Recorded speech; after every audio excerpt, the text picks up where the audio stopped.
My next show. Tiffany Calver, it's the rap show. I am looking at about 20 people because I'm in a casino for the first time in my life, actually. And the only person that could make that happen is man like Skepta. Yeah, All In, the EP, is probably out now. It is out now. It's Yeah, Saturday. it's out now. It's Saturday night. Out now. I just came up with the name All In one day. We were playing. We was having like poker nights like through the lockdown. Yeah, I remember one time just went all in, and I remember when I shouted it out, and somebody in the room said, "Yo, that's the name of the EP," and I said, "All right, cool." So you know, as it goes, one thing leads to another, and now we're here in the Hippodrome, very legendary casino in London, and yeah, it's gonna be a long, legendary night. One, I don't think we've ever actually got the opportunity to sit down since I've had my show. You did something for me in lockdown, thank you, by the way, super last minute, but we've never got to chat. And I remember coming back to the studio after you took me to Nigeria for the first time on the homecoming trip. Yeah. And I'm Nigerian also, and that was the first time I'd ever actually been to Africa, and it was so important to me at the time because my granddad was so proud that I was finally going back. Yeah. And he was kind of on his last legs with cancer, and I was actually with you when he passed away, and I remember telling you, and you gave me some really, really great words of wisdom. But there's so much you don't see about what's going on in Africa, and like this whole new generation of artists that are coming out and are just doing their thing, whether it's in fashion or music or whatever. And I feel like you're so great at showcasing that and highlighting that and opening everyone's eyes to it. Yeah. Why is that important to you? Yeah, I just obviously I'm in London as a Nigerian, and you know, as you grow, like you go through some points where you're having some sort of like, I don't know, it's not a crisis. I won't say it's a crisis, but like with your identity, it's kind of hard to like be like a Nigerian, but then in a place where you're deemed as a British person. Do you know what I mean? So Yeah. like going home a lot and understanding that there was so many voices that weren't amplified or that weren't even heard, let alone amplified. You know what I mean? It was like, I just wanted to do everything I could, you know. I always say it. Hence, like me and Drake's first, like, how do I say, like our meeting, like musically, was with Wizkid. Yeah. On the Wizkid record, and that was important. That was more important to me than asking Drake to jump on a song of mine. You know what I'm saying? Or trying to make some song for myself. It was more like, okay, you know, I want, because them times there, like, I just thought, and always knew that Wizkid's a superstar. Like, when I used to see him, I just like, he's a superstar, and I just wanted everything for Nigeria. And yeah, man, TZ, Bodge is on Dave's album. Yes, he is. Yeah, just the whole of that, the Alte crew, like in general, as in whatever they're doing, like the Motherland kids, like I really support them whatever they want to do. So yeah, it's good to have TZ. I know TZ still can't believe he's on this record. Like he's like, yo, like Skep, what did I walk into, like. On the subject of African artists and bringing everything back to Africa, I also want to know what your perception or your perspective is on just this major shift, because I remember being in school, and I'm sure you remember, like back in the day, we all have that story of, you know, we'd probably, like everyone would be Jamaican, do you know what I mean? No one actually wanted to say they were African. And now to see what's going on over there and the superstars that are coming from there, but not just that, the diaspora over here of people like Hedy, Dave, you know, Huss, Pa, Back Row G, like so many, and they really fly, NSG, like they really fly that flag so proudly. Yeah. How does that feel? I'm just happy to be a part of it, man. Like I'm happy. Like, I remember when I was going on grime and saying my full name in my bars, like saying like I was the African hottie and all this stuff. Like I remember I was doing it, and obviously I was probably the only one on radio that was doing it. Do you know what I mean? Apart from a few in Rough Squad, maybe here and there, but I was proper pushing that I was like a Nigerian big lips African hooter. Like I was going crazy. Like so to see like, you know, everything was happening now, I'm just happy that I was a part of it, and I'm happy for them.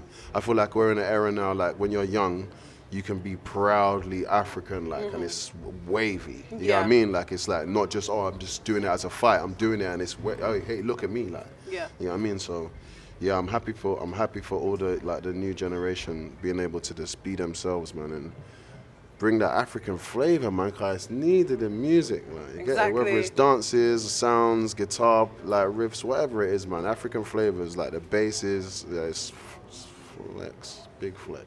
You mentioned how you just to trust you in music, and I think anyone that's been a fan of you or knows your catalogue kind of has, because you've managed to always succeed at whatever kind of layer you're in within yourself. And I think you've been probably the most successful artist at always managing to shift and change whatever suits Reinvent, you. go harder, Yeah. experiment, like step out my comfort zone, do some stuff that might not be good to Yeah. someone, but I know it's like it's good for music. Yeah. You know. So what would we say this era is of Skepta?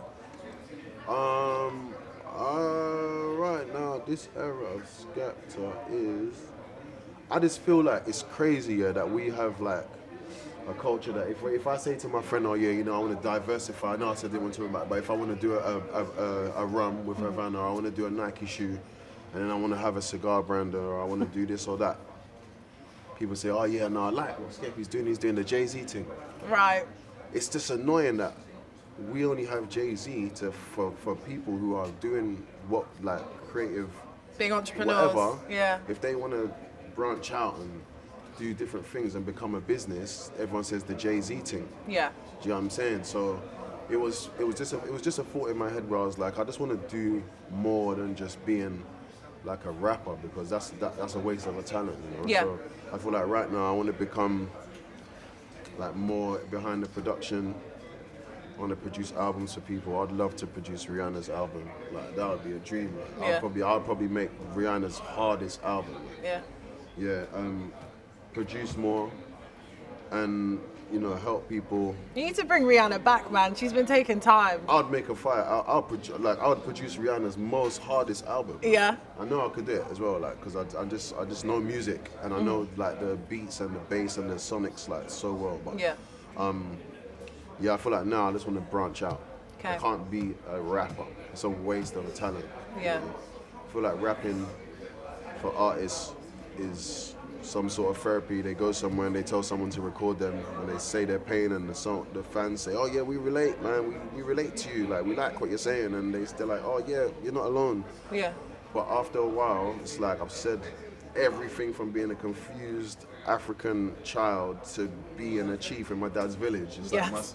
I've wrapped myself to my nirvana. Do you get what I'm saying? I've wrapped myself into it somehow. So it's like now I want to help other people see theirs and like get to a certain point where their rapping was never a waste of life, kind of thing. Yeah. 100%. Yeah. I feel like this is the feel like- perfect time for us to talk about your Rolls Royce. Oh, is it? Yeah. Yeah. Absolutely. Do you remember the bars? What did I say? Oh, definitely talk about the art and them, my guy. Yeah. Well, congratulations. Thank Do you know you. what? I never knew the process was that mad. Yeah, it's a lot. What? So they do like history, like check. It's like a Birkin of cars. Yeah, no, it's serious. Like they have to want you to have a Rolls Royce. Yeah. Like, so you know, it was I still got the Wraith, but I need to like just drive around from like Okay. yeah, just do that. Yeah. But I always wanted like that car that I get chauffeured in. You know what I mean? Mm-hmm. So it's between that and the Cullinan, but like the Phantom made more sense. Right now, I parked it up now, but I was whipping it for like a week because I just need to get the hood. Like I came from like mad whips, you get it? So yeah, you gotta be playing the greasiest music as loud as possible in there. I'm playing as well. everything in there. Yeah. I'm playing everything in there. Like, I'm windowed down, I'm driving past people, they're looking at me. I was bare chest the other day. You know, it's hot. You know that hot day, I'm bare chest in a Phantom, I'm driving, man, and shorts. People are looking like, did this guy steal this? Did this guy steal the car? Like, we have to call feds because this guy's looking mental in that. Yeah. But I just had to get that hood feeling of it out. But I'm cool now, man. I'm gonna get a private plate and get a driver, but and just whip the Wraith. But yeah, man, it's a moment, boy. I feel like this is what you deserve, also. Thank you. Do you know what I'm saying? No, it was a moment. When you think about your career, there are so many accolades you've hit that didn't even seem achievable to so many people, and you have outlived so many people in this music space, which can be so tough. You've got every award pretty much ever. You're a chief back home. Yeah. it's almost like you just keep punching that ceiling. So with all of that and with All In, is this really the last we're going to hear of Skepta? No, never. How? Yes. That There we don't make go. no sense. Put those rumors to I bed. was saying that I'm not recording. Yes. Do you know what I mean? I'm not recording. I don't want to do that. Like, I need to. Otherwise, I just feel like I'm chasing my tail. And obviously, and as I said before, I want people to enjoy the music out in public. Like, I don't want to be releasing music and people are in the house.